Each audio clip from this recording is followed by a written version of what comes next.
Hey, how's it going, everybody? My name is Alpine Hippie, and today we're going to be going over JoJo's Bizarre Adventure Stone Ocean. If anyone's been sticking around with my channel for a little bit here, I actually had a previous video on Stone Ocean. But in this video, I'm going to be covering the conclusion to Stone Ocean and the conclusion of the JoJo Bizarre Adventure universe as we know it so far. If you're new to my channel, please subscribe, and if you end up liking the video, give me a like as well. It makes a massive impact on a small channel like mine. I also feel like it's worth mentioning that we have some spoilers coming up here. I'm not really going to hold back when reviewing certain parts of this season. Now, let's get right into it. Now, picking off where Part 2 left off, Part 3 starts with Jolyne, Hermes, and Emporio all exiting Green Dolphin State Prison, aka the Aquarium. At the conclusion of Part 2, they did decide that it was time for them to escape at the sacrifice of a couple of the main characters of the series, Foo Fighters included. Jotaro is also in his vegetative state, but we actually do have his stand disc at this point, and it is on Emporio's person. Upon learning that Jolyne has escaped the prison, Weather Report and Onasai decide that it is time for them to leave the aquarium as well. And now you guys are all caught up. So, where this really starts getting into the body of Part 3 is Father Pucci ends up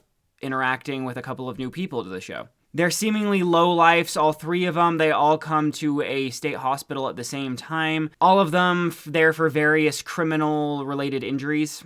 And with some symbolism mixed into it, Pucci decides that these three people are all descendants of Dio and are destined to help him attain heaven. And since all these people are kind of outcasts of society, it's pretty easy for Father Pucci to, give them a line by showing them they have an ability and convincing them that it's their entire life's purpose to make sure that he attains his life's purpose.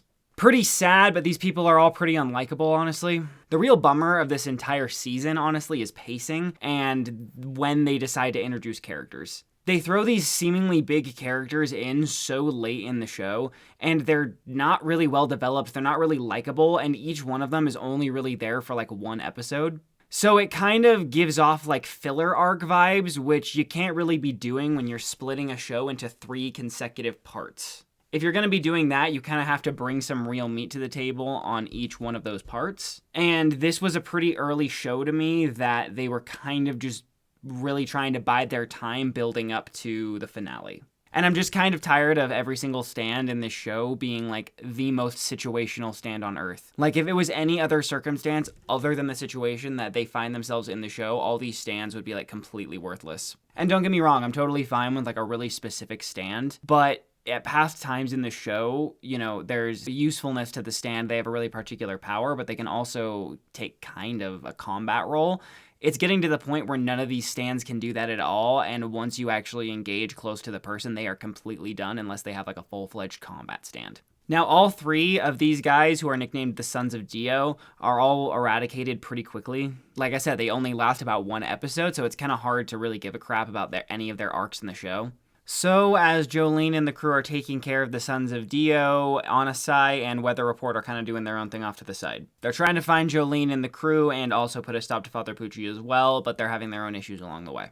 Now, that being said about the Sons of Dio, there is one major thing that one of the Sons of Dio does do in the show that is very important to the plot. He gets Weather Report's memory disk and gets it back to him. It's pretty rushed in there. It's pretty much just like, oh, hey, I'm kind of mad because I'm realizing Father Pucci's totally just using me, and why does he just get to do everything? So I'm just going to give this guy his memory disk back because I know Father Pucci doesn't want that. So he does it, and immediately Weather Report goes from like this, really calm, mild-mannered, nice guy to like straight up pretty much murdering someone right away just on a whim. I mean, I don't know if the guy dies, but he seems pretty worse for wear, not gonna lie.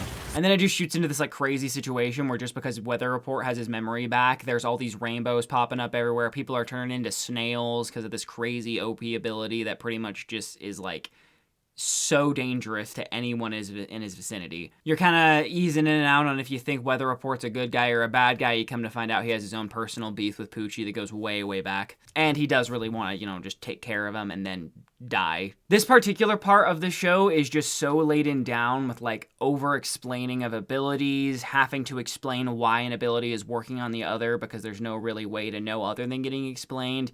And there's just a lot of reaches. That being said, I'm a really big sucker for visuals. They do such a good job. The visuals are incredible. Like, it's a really unique idea and it's really visually compelling. I don't mind the story, but like I said, the main villain of this entire show has just been pacing. It's been so stale in some areas because you don't transition naturally into it. It's just so choppy. They do eventually catch up to Father Pucci, and this is when things do, thank goodness, actually kind of start to pick up. Pucci, as his power evolves, he develops a kind of gravitational ability with his new stand. This whole gravitational aspect just makes it so the gravitational pull is different depending on where Father Pucci decides to kind of direct it. So it's really cool to watch the team have to navigate around the changing gravitational field and have to use their surroundings a little bit more strategically to actually fight this guy. But all in all, it ends up just being a pretty normal fight on a really cool terrain. Jotaro, who has gotten his memory disc back because of the Speedwagon Foundation and Emporio, enters the scene. And as a team, they all fight against Father Pucci.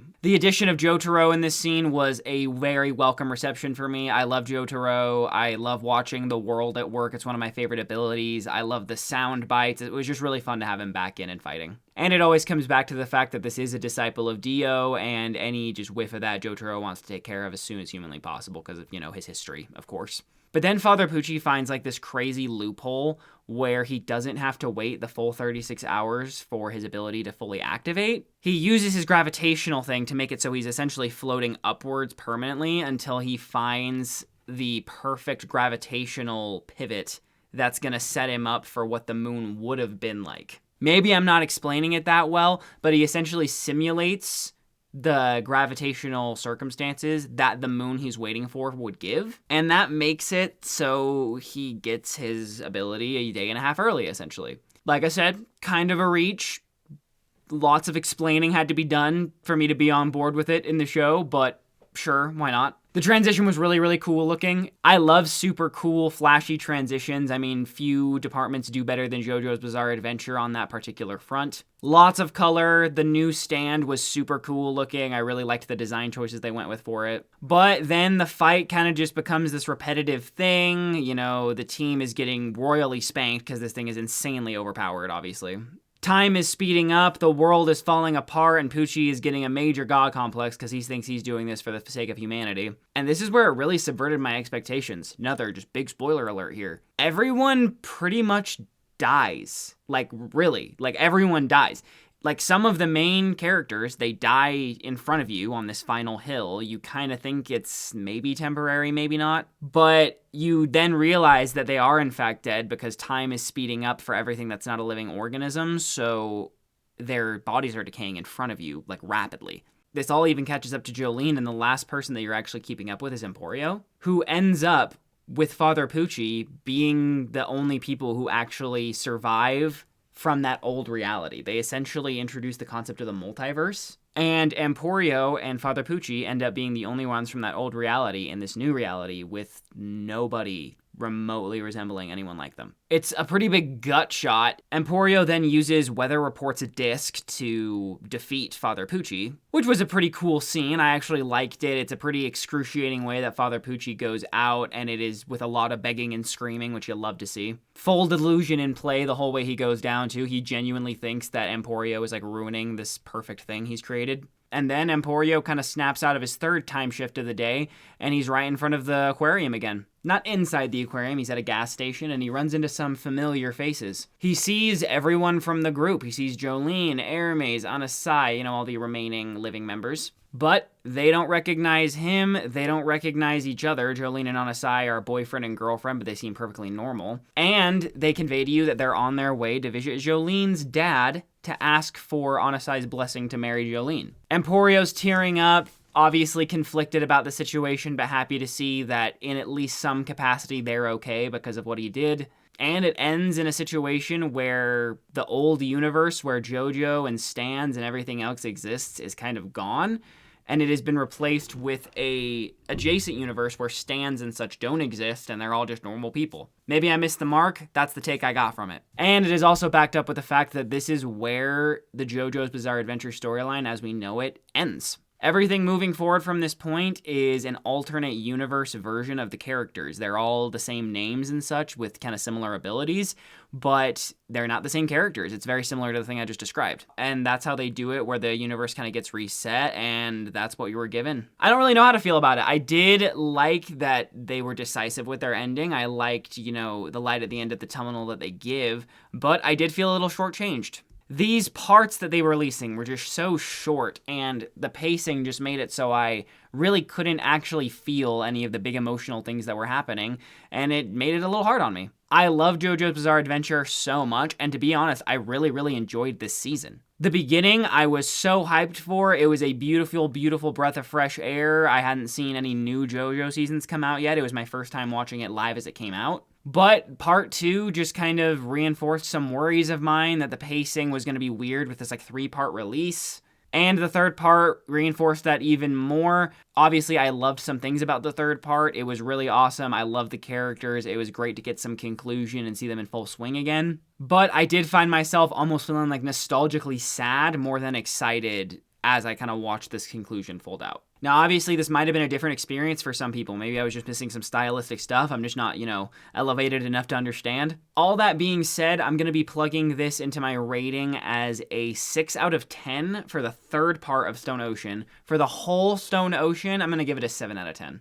May seem low. I loved the first part. The second part just really had a bad impact, and the third part kind of was similar to the second part for me. I wish they would have made some different decisions with the direction, but, it is what it is. I still love JoJo, and I'm still so very excited for the next part to come out. Steel Ball Run is so cool. It's so cowboy. It's the most popular manga of the series, and I am just so excited to see how it's brought on a visual stage. I've played the characters in the video games and such, but that's really the only experience I've gotten with it so far outside of the manga. So there's a lot to look forward to with the JoJo universe. I hope this video didn't come off as too abysmal, but I just wanted to give my honest opinion on how I thought this third part went and how the whole season as a whole went as well. I do hope that if you made it this far in the video, you'll like my video and tell me what you think. I love hearing comments and, getting some feedback on how I'm doing with this channel. I really like making these anime videos and doing the reviews of the shows I like, so I really hope that if you guys also like it, you'll share it and support the community. I really do enjoy making these anime videos. It's a small personal passion of mine, and I don't have a lot of people in my life that also enjoy it, so this is a fun little outlet for me.